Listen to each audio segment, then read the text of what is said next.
핵심은 여러분과 제가 함께 고민하고 있는 그 고민의 핵심은 결국 신뢰 문제 아닌가 싶습니다.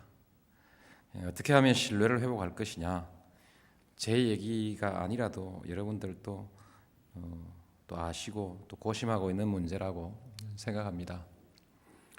근데 이건 상당히 저는 부득이 시간이 걸리는 문제라고 생각합니다. 사실상 이제 다 좋아져도 사람들의 기억은 오래 남아있게 마련입니다. 그리고 그동안에 정치하면서 상당히 어려웠던 것이 6.25를 경험했던 사람들의 대북관과 경험하지 않은 사람의 대북관 그 차이가 가져오는 사회 갈등 요소 같은 것은 상당히 넘기 어려운 고리였던 것처럼 우리가 검찰에 대해서 가지고 있는 인상이 있는데 이것은 시간이 오래 흐르면서 지워지는 것을 기대할 수도 있겠고, 아니면 그보다 더 강한 이미지를 하나 새롭게 가지게 됐을 때 기존의 다른 이미지가 희석됩니다. 지금 광고학을 전공하진 않지만 정치를 하니까 과거의 이미지 하나를 지우기 위해서 그 이미지를 지우려고 아무리 노력해도 지워지지 않습니다. 그러나 그보다 더 국민들에게 절실하거나 강력한 새로운 이미지를 만들어서 그것을 밀고 나가면 그 이미지가 중심이 됩니다. 그래서 기존의 검찰에 대한 부정적 이미지가 한두 가지 있죠. 무슨 정치적 측면에 있어서의 공정성의 수준이 아니라 소위 정치적 권력의 남용과 결탁되어 있다고 하는 그 과정에서의 검찰의 중립성이나 또는 정당성 문제가 하나 있고, 하나는 역시 아직도 좀 남다른 권한을 가지고 군림하거나 때로는 횡포라고 할 수 있는 것도 있다. 그래서 권력기관으로서의 이미지와 정치적 관계의 이미지 두 가지를 가지고 있습니다. 이거 아무리 아니라고 아무리 얘기를 해도 참 어렵습니다. 더 좋은 이미지를 하나 만들면 되는 거죠. 지금 경찰 이미지가 상당히 좋아졌지 않습니까? 그렇게 많은 시간이 걸리지 않았습니다. 그들이 정치의 전면에 등장하지 않았기 때문입니다. 문민정부 때 경찰이 정치와의 관계에서, 권력과의 관계에서 특별한 무슨 기여를 한 것 같은 것이 큰 사건으로 나오지 않았습니다. 실제로는 굉장히 충실히 봉사를 해줬지만 경찰이 정치 개입 사건이라든지 정치적 사건에 이런 것이 없었기 때문에 그 상당한 기간 동안 경찰이 그런 선에 떠오르질 않았습니다. 그래서 상당히 신뢰를 받고, 상대적으로 권력이 검찰보다 좀 적다 싶으니까 사람들이 중시를 좀 덜하고 해서 빨리 좀 벗어나고 있습니다. 저희도 이게 좀 될 거라고 생각합니다. 그래서 검찰도 앞으로 결국 사고가 나지 말아야 되고 그 다음에 민생 치안, 그 다음에 우리 사회 안정이라든지 국가의 안정에 결정적으로 기여해 나가는 모습을 보면서 느끼게 되고, 지금 여러분들 조금 전에 우리 여러분들 소개해 주신 몇 가지의 서비스 향상이라든지 이런 것이 축적되면 금방 달라져 나갈 거라고 저는 그렇게 생각합니다. 이 점에 관해서 바로 이제 본질에 관한 문제에 부닥치게 되는데, 대통령과의 관계입니다. 대통령과의 관계가 있죠. 대통령과 관계에서 제일 결정적인 관계는, 앞으로도 그 점에서 잘 조율돼야 될 관계는 인사권에 관한 문제입니다. 인사권과의 관계가 제일 핵심에 서게 됩니다. 이 문제가 가장 합리적으로 자리에 서야 합니다. 검찰은 대통령의 관여를 배제하고 완전히 독립된 인사권을 검찰에 넘겨주기를 아마 요구한 것 같습니다. 지난번에 보니까. 그런데 우리 제도는 그렇게 되어 있지 않습니다. 그리고 전 세계 어느 나라의 제도도 그렇게 되어 있지 않습니다. 소위 대통령의 인사 통제를 벗어난 검찰권 독립은 허용되어 있지 않습니다. 역시 그 군에 대해서도 마찬가지입니다. 왜 그럴까? 곰곰이 생각해 보면 그럴 이유가 있는 것입니다. 결국 국민의 선거에 의한 정부, 그 정부에 의한 군과 권력의 통제, 이것이 소위 말하는 문민 통제의 기본 원리이기 때문에 이것을 유지하고 있습니다. 그래서 대통령의 검찰에 대한 인사권은 이건 필연적인 것입니다. 다만 어느 나라에도 이 문제 가지고 선진국이라고 하는 나라에서 인권이 제대로 가 있는 나라에서 이 문제 가지고 크게 시끄럽고 말썽되는 일이 없습니다. 왜 우리만 이것 가지고 말썽 부리고 있냐? 그것은 우리 독특한 역사가 있기 때문입니다. 불행한 역사죠.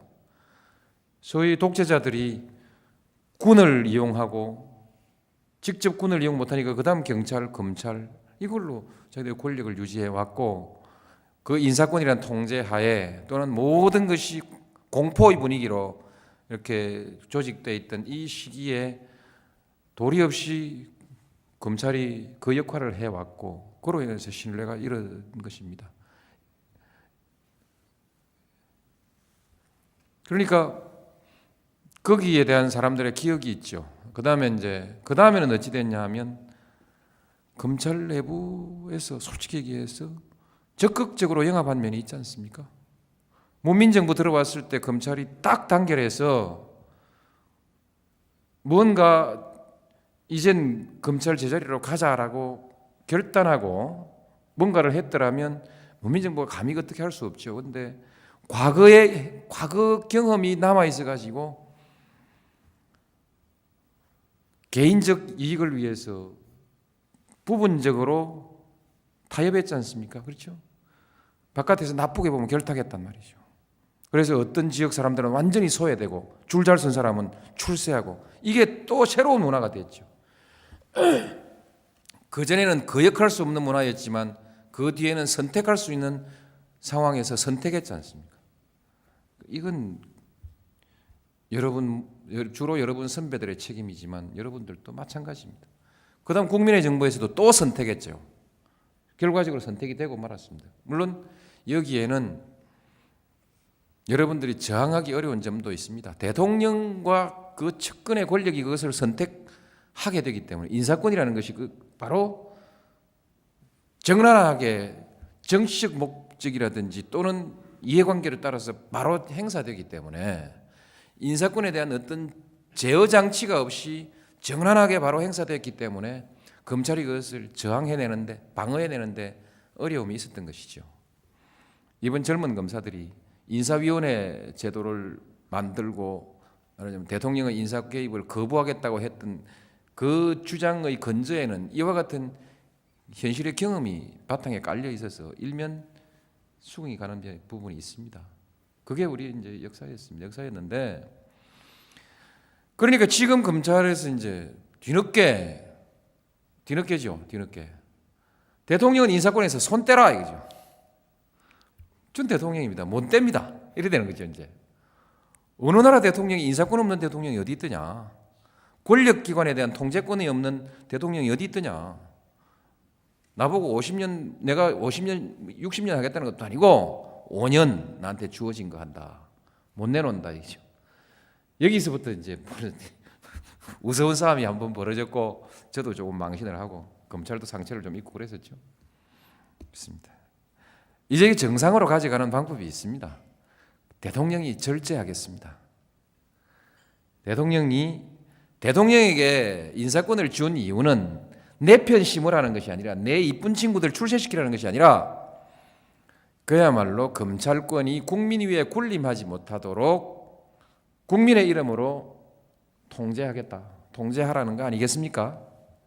그래서 일탈하지 않는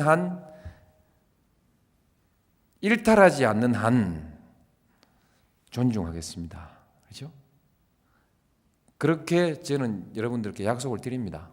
그리고 또 이제 그 이외에 검찰의 발전을 위해서 검찰이 좀 더 선진화하고 좀 더 합리화하고 국민들에게 좀 더 사랑받는 조직으로 가는데 더 중요하게 노력한 사람에 대해서 여러분들이 합리적 평가 기준을 만들어서 잘하면 밀어드릴 것이고, 평가 기준이 영 아니다 싶으면 그 평가 기준이 왜 그렇소? 라고 대통령이 말할 겁니다. 당신들이 만들어 놓은 평가 기준은 가만보니까 당신들끼리 자기들끼리 그냥 떡 갈라 먹기 비슷하게 만들어 놨네요. 국민에게 봉사하는 검찰이 되기엔 좀 부족하네요. 이런 말 제가 할 겁니다. 그러나 개별 인사에 관해서 이 사람 내 후배니까, 이 사람 누구니까, 내가 미우니까 이렇게는 하지 않겠습니다. 그래서 이 관계를 이제 여러분들도 그야말로 길을 세워서 한번 만들어 주십시오.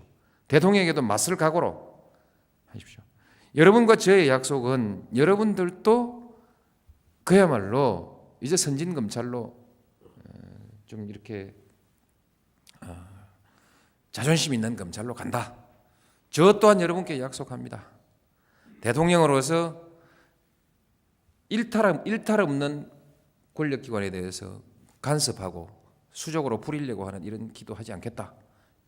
이거면 됩니다. 그렇게 해서 가면 난 이제 그러면서 시간이 좀 흐르면 바로 신뢰가 회복될 수 있으리라고 생각합니다. 개혁에 여러 가지 내용이 있지만 이 부분이 핵심이다는 그렇게 생각합니다. 이 부분이 핵심이다. 절대로 사고 터지면 안 됩니다. 대통령의 부당한 불공정한 인사, 특정 사건에 대해서 뻔하게 보이는 것을 불공정하게 처리해서 봐주었다든지, 특정 정치 세력에 대해서 무슨 뒷조사를 했다든지, 이런 것으로 의심받는 일을 최대한 이제 피해야 됩니다. 없도록 그렇게 한번 해보십시다. 난 인사가 바로 되면 그 문제는 저절로 해결되리라고 봅니다만, 과거의 관계가 그 문민정부 국민의 정부 시대로 오면서는 그 이전에는 불가항력적 상황이었다고 보고, 그 이후의 상황은 대통령이 검찰을 배려놓고 검찰이 또 대통령 망하게 하고 상호간에 정권의 말기에 보면 또 그런 상황인 것 같아요. 그렇게 서로 되고 대통령 또는 대통령의 아들들을 다 잡아놓은 대한민국 특별한 검찰이 되어버린 겁니다. 그러면서도 아직 신뢰도 회복 안 되고, 여기에서 우리가 어디로 가야 하느냐 답을 여러분들이 바로 찾을 수 있을 거라고 저는 그렇게 생각합니다. 한 가지는 그 중에서 한 가지 이제 이게 뭐 되게 제가 드린 말씀이고, 한 가지 있다면 자존심이 가장 중요합니다. 우리가 조직에 대한 사람에 대한 신뢰는 그 사람이 자존심이 있는가 없는가. 자존심이 있는 사람에게 어려운 일을 맡기면 큰 뒤탈이 없이 잘 되고, 자존심 없는 사람에게 어려운 일을 맡기면 일이 생깁니다. 무엇이 자존심인가에 대해서 이제 우리 사회적 기준을 바꿔야 됩니다.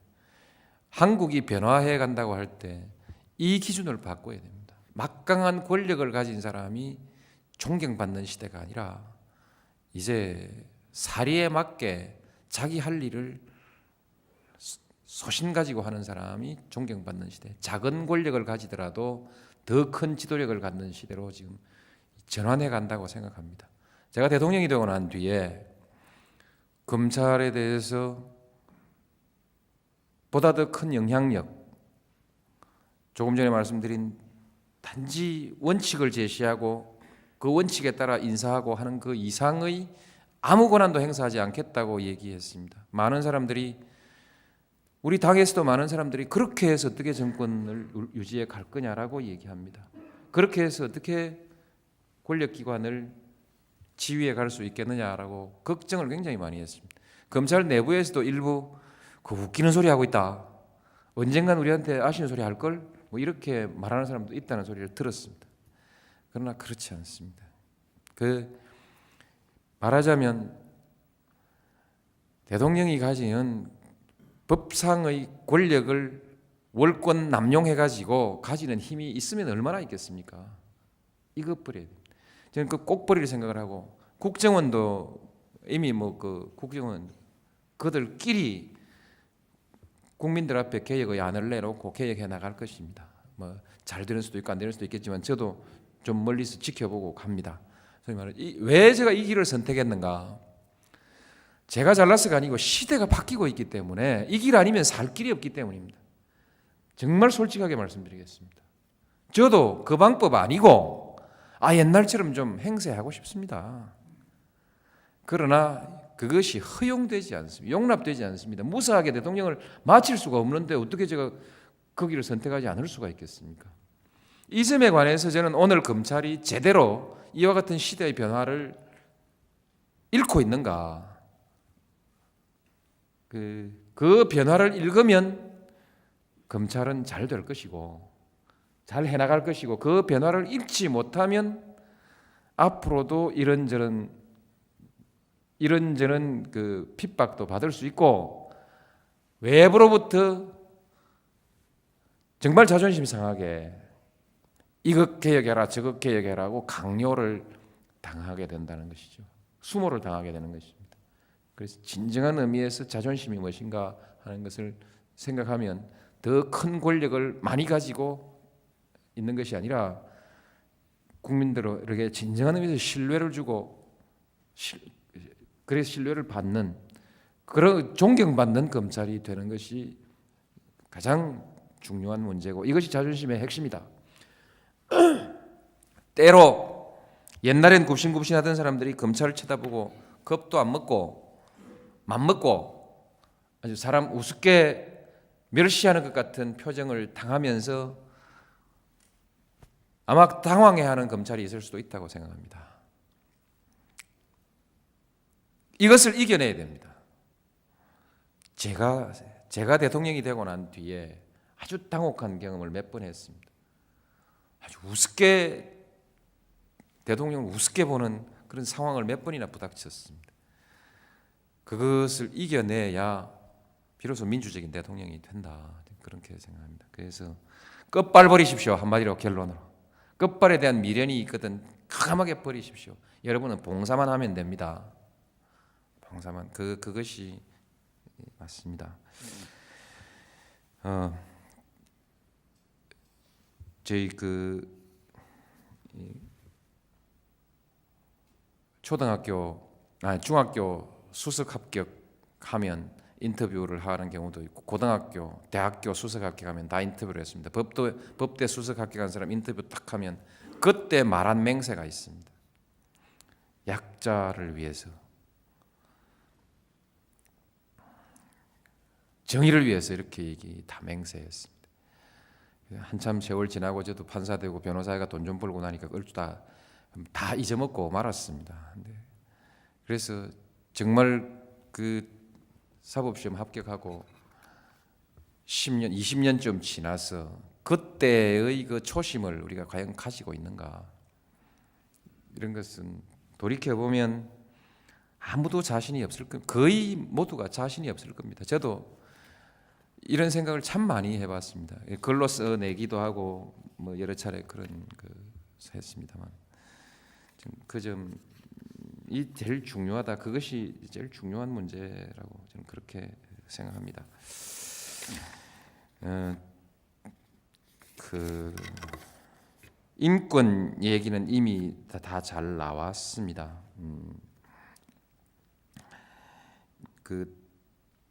다 인권 얘기는 다 나왔고요. 사실이라는 그 사실 대단히 존중해 주셔야 됩니다. 검찰이 망신을 당하더라도 사실은 사실이고 아닌 건 아닌 겁니다.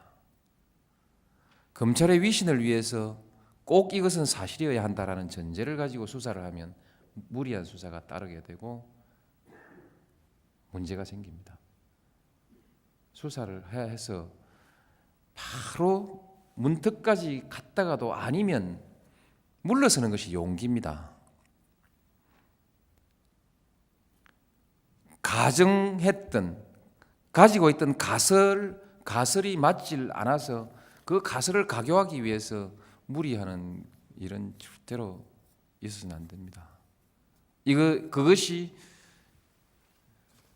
그냥 선의로 볼 수도 있지만 그것은 자존심이 아니고 공명심입니다.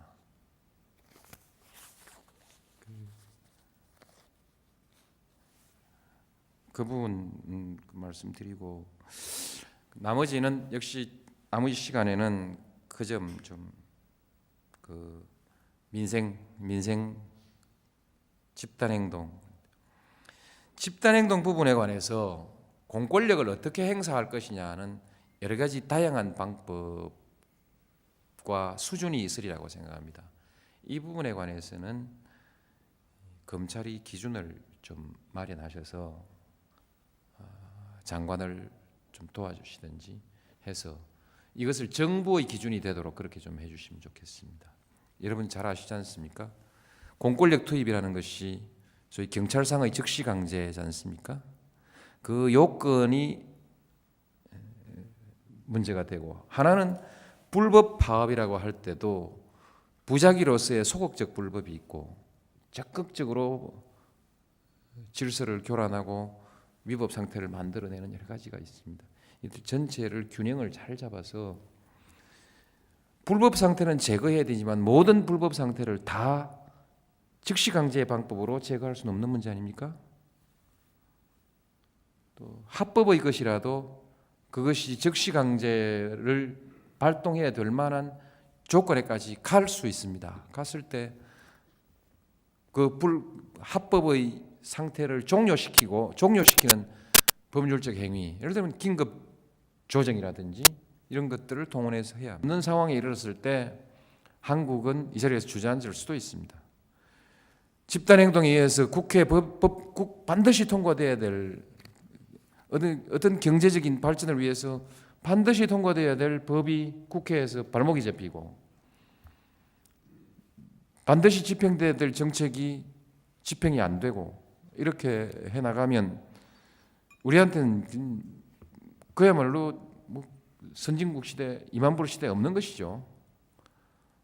그런 것이 있기 때문에 그 전체의 흐름을 큰 하나의 방향으로 보고, 그러나 거기엔 하나하나 합법적인 근거, 합법적이고 합리적인 공권력의 행사들을 가지고 이렇게 해서 다른 여러 부처들과 함께 이렇게 이제 해 나가시면 좋으리라고 생각합니다. 어쨌든 이 점에 있어서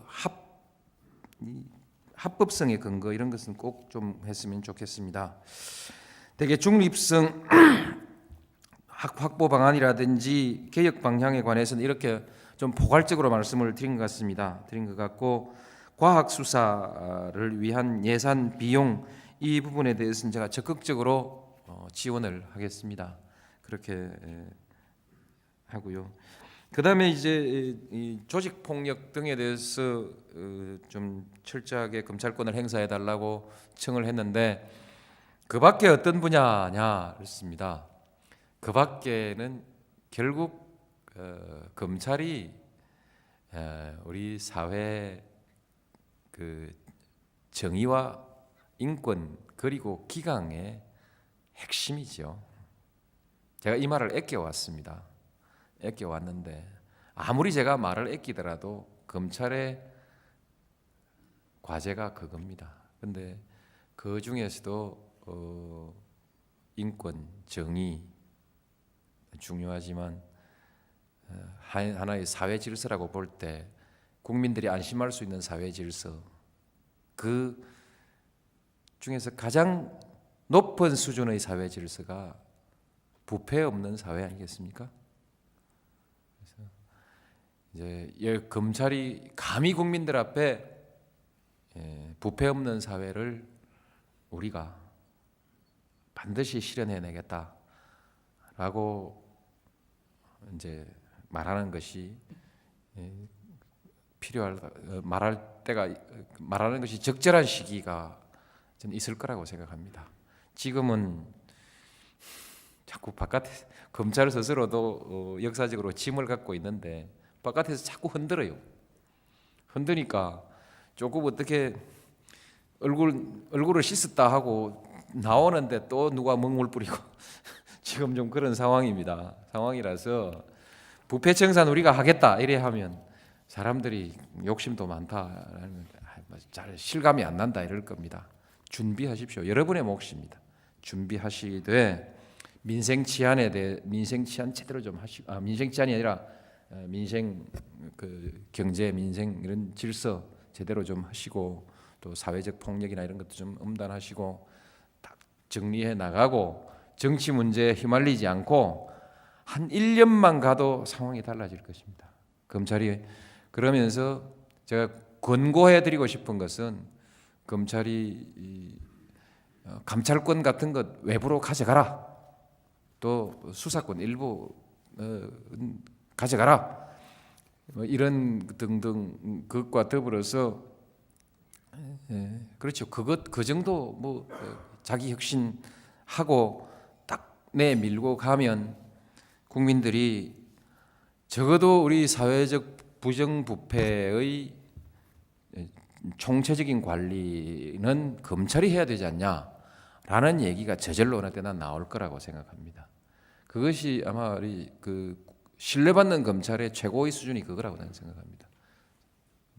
지금 저도 이 부패 방지, 부패 추방 문제를 놓고 범정부적인 어떤 대책을 국민들 앞에 내놓아야 되는데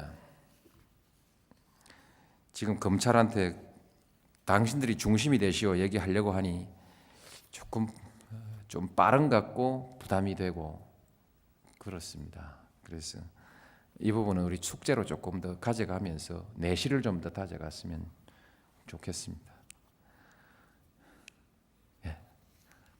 후배 검사들 보시거든요. 제 얘기 마치겠습니다.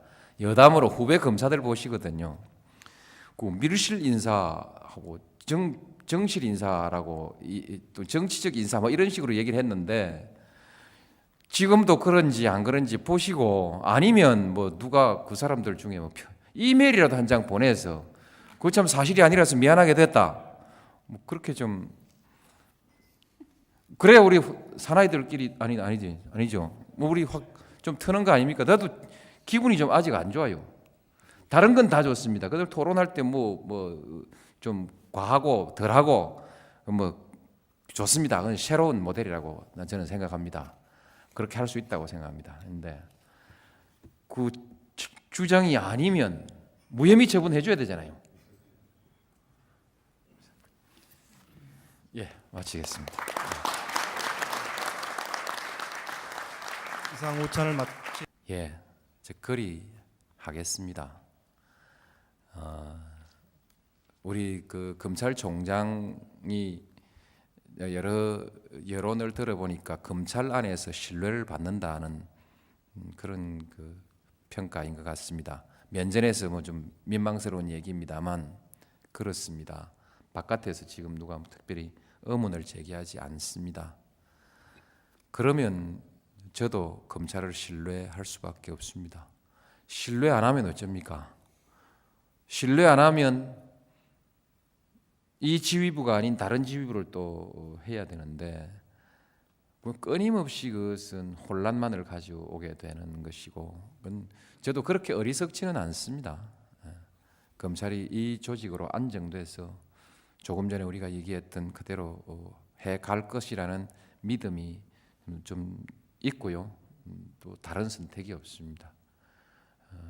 저도 옛날 검찰하고 이런저런 것으로 많이 맞서봤던 사람이라 그 다른 검찰이 좀 있으면 통째로 한번 바꿔봤으면 좋겠는데 국가의 조직과 역사와 조직의 원리라는 것이 그렇게 하도록 되어 있지 않고 지금 여러분들과 함께 제일 좋은 검찰을 한번 만들어 보라고 그렇게 제가 선택이 되어 있기 때문에 여러분 믿고 그렇게 가겠습니다. 여러분하고 그리고 계속 이렇게 갈 수 있도록 여러분들도 저를 또 신뢰하고 그렇게 도와주십시오.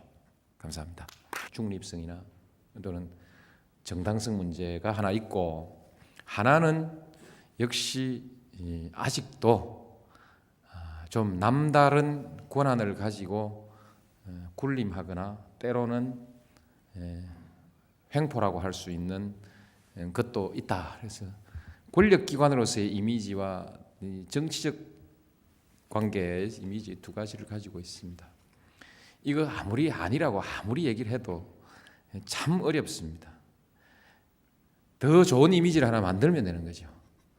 지금 경찰 이미지가 상당히 좋아졌지 않습니까? 그렇게 많은 시간이 걸리지 않았습니다. 그들이 정치의 전면에 등장하지 않았기 때문입니다.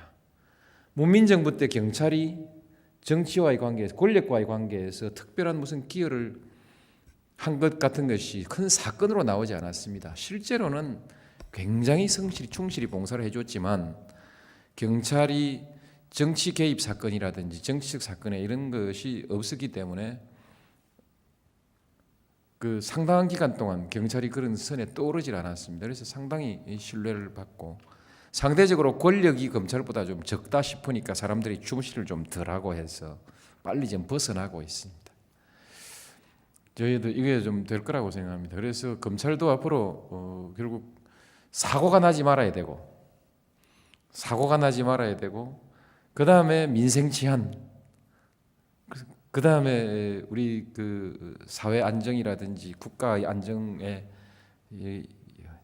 결정적으로 기여해 나가는 모습을 보면서 느끼게 되고 지금 여러분들 조금 전에 우리 여러분들 소개해 주신 몇 가지의 서비스 향상이라든지 이런 것이 축적되면 금방 달라져 나갈 거라고 저는 그렇게 생각합니다.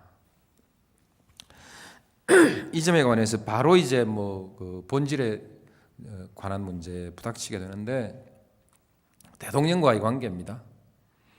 대통령과의 관계가 있죠. 제일 대통령과 관계에서 제일 결정적인 관계는 앞으로도 그 점에서 잘 조율돼야 될 관계는 인사권에 관한 문제입니다. 인사권과의 관계가 제일 핵심에 서게 됩니다. 이 문제가 가장 합리적으로 자리에 서야 합니다.